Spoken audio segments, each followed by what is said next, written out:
আমি এক ঢোক পানি খেয়ে নিচে চলে যাচ্ছি, কারণ এখানে যারা বসে আছেন তারা সবাই আমার শিক্ষক তুল্য।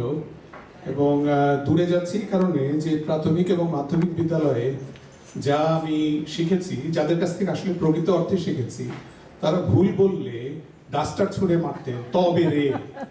তো আমি একটু দূরে যাই যাতে ওনাদের ছুঁড়ে মারা ডাস্টারটা আমার ঠিক গায়ে না লাগে। আমার একটু কয়েকটা স্লাইড আছে, আপনারা যদি একটু, আমি যখন কথা বলবো তখন যদি স্লাইডগুলো দেখেন।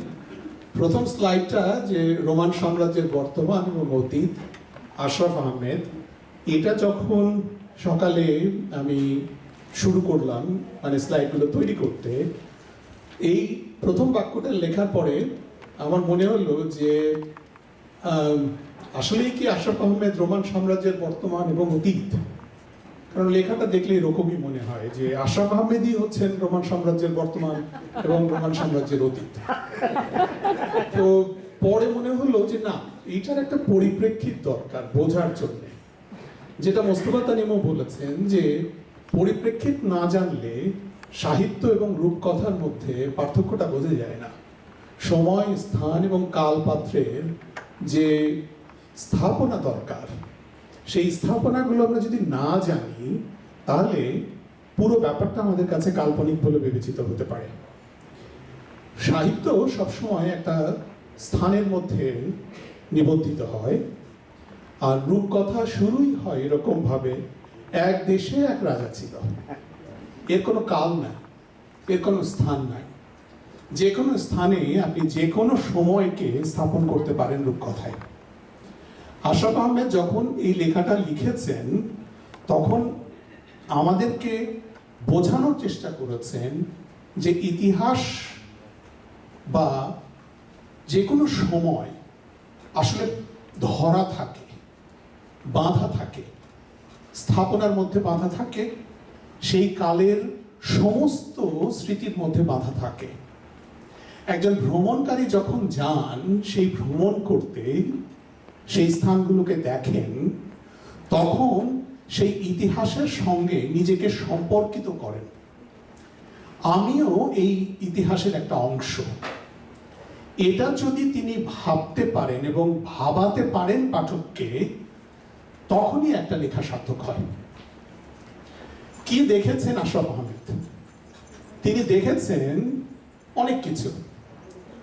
তিনি দেখেছেন সমস্ত রোমান সাম্রাজ্যের যেসব বিখ্যাত স্থাপনা সেগুলো দেখেছেন, দেখেছেন বড় বড় শহর, মন্দির, এবং সেই সঙ্গে বাঙালিদেরকেও দেখেছেন যারা রোমে বসবাস করেন বা অন্য শহরগুলোতে বসবাস করেন।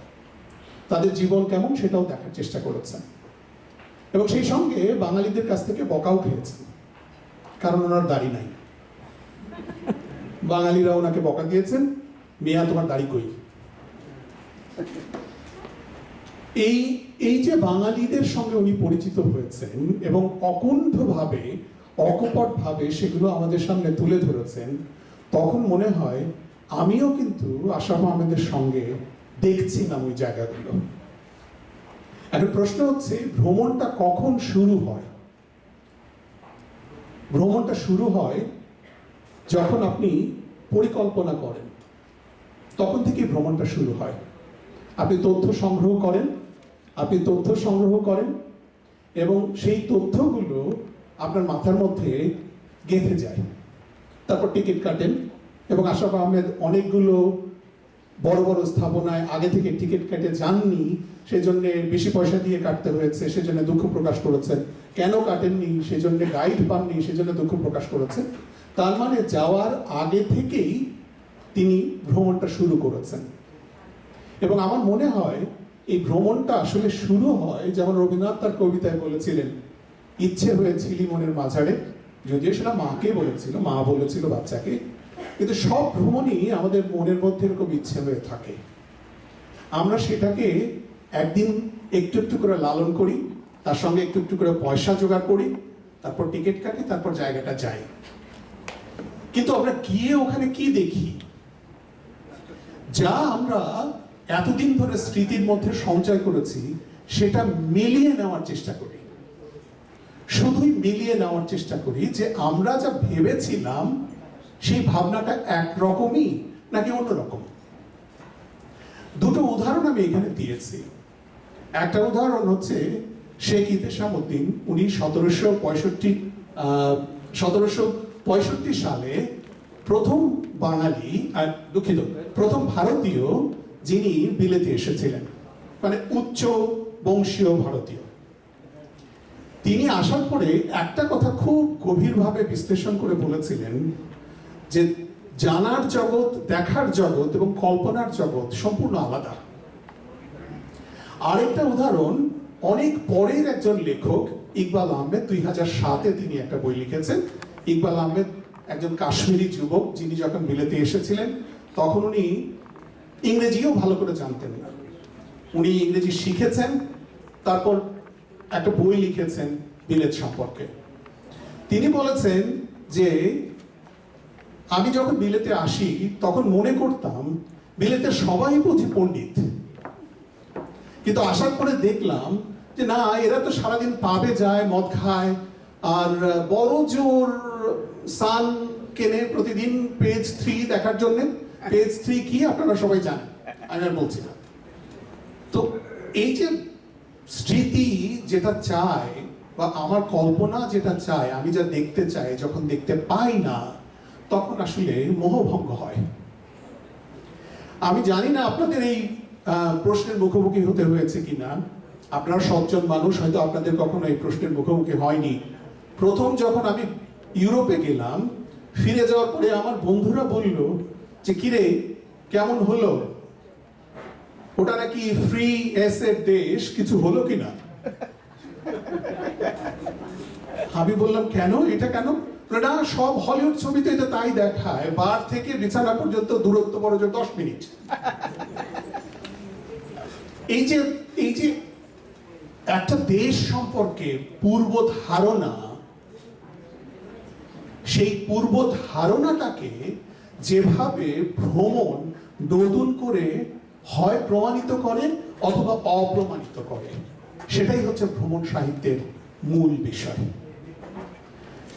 আমরা আশরাফ আহমেদের এই বইটার ভেতরে যে বিষয়গুলো দেখেছি, ডক্টর ফখরুল আহমেদ বলেছেন যে উনি কয় টাকা টিকিট দরকার কাটলেন, কয় টাকা ট্যাক্সি ভাড়া লাগলো, এটা বোধহয় না বললেও পারতেন।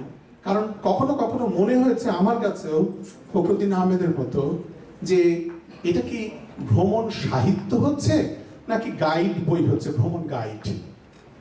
তবে এটাও ঠিক একই সঙ্গে ইহতেশামউদ্দিনের লেখার কথা বলেছি, তারও আগে আরেকজন ভারতীয় বিলেতে এসেছিলেন। তিনি একটা তথ্য দিয়েছেন যেটা আমি যখন গবেষণা করি আমার খুব কাজে লেগেছিল। তিনি একটি ভারতীয় সোনার মুদ্রা ভাঙিয়ে আয়ারল্যান্ডে 28টা পাউন্ড পেয়েছিলেন, এবং সেখান থেকে হিসাব করে আমি বের করেছিলাম যে ইনফ্লেশন কত। তো সেই অর্থে এই কাজে লাগতেও পারে যে ভ্রমণের সময় ট্যাক্সি ভাড়াটা যদি আমরা বিবেচনা করি তাহলে একটা সময় না হয় এটা কাজেই লাগবে। আমার তারপরে আশরাফ আহমেদের যে গুরুত্বপূর্ণ বিষয়টা আমি এই বই থেকে পেয়েছি সেটা হচ্ছে ওনার বিবেচনা মিকেলাঞ্জেলোর ছবিগুলো সম্পর্কে। যেমন এই ছবিটা আপনারা দেখেছেন, এই ছবিটার ব্যাখ্যা নতুন ভাবে হচ্ছে জানি আমি, কিন্তু আশরাফ আহমেদ যখন বলেন যে মিকেলাঞ্জেলোর দ্য ক্রিয়েশন অফ অ্যাডাম, এই ডান দিকের ছবিটা আসলে মানুষের মস্তিষ্কের একটা ব্যবচ্ছেদ। মস্তিষ্কের ব্যবচ্ছেদ মানে হচ্ছে ঈশ্বর হচ্ছে মানুষের মস্তিষ্ক প্রসূত একটা কল্পনা। এই ব্যাখ্যাটা আগেও আমি জানতাম, কিন্তু এত গভীরভাবে আশরাফ আহমেদ ব্যাখ্যা করেছেন, তারপরে আমার কাছে মনে হয়েছে যে এই বইটার মূল্য শুধু এইটুকু লিখলেই, একজন পাঠককে যদি এইটুকু তথ্য দেওয়া যায় এবং সেই পাঠক যদি চিন্তা করে তাহলে এই বই সার্থক। মিকেলাঞ্জেলোর আরো কতগুলো ছবি সম্পর্কে আশরাফ আহমেদ ব্যাখ্যা করেছেন। যেমন মিকেলাঞ্জেলোর ডেভিড সম্পর্কে আশরাফ আহমেদ কথা বলেছেন। আপনারা দেখেছেন এটাকে বলা হয় পৃথিবীর সবচেয়ে নিখুঁত ভাস্কর্য। আমি প্রমাণ হিসেবে ডান দিকে মিকেলাঞ্জেলোর হাতের একটা অংশ এখানে আপনাদের সামনে তুলে ধরেছি।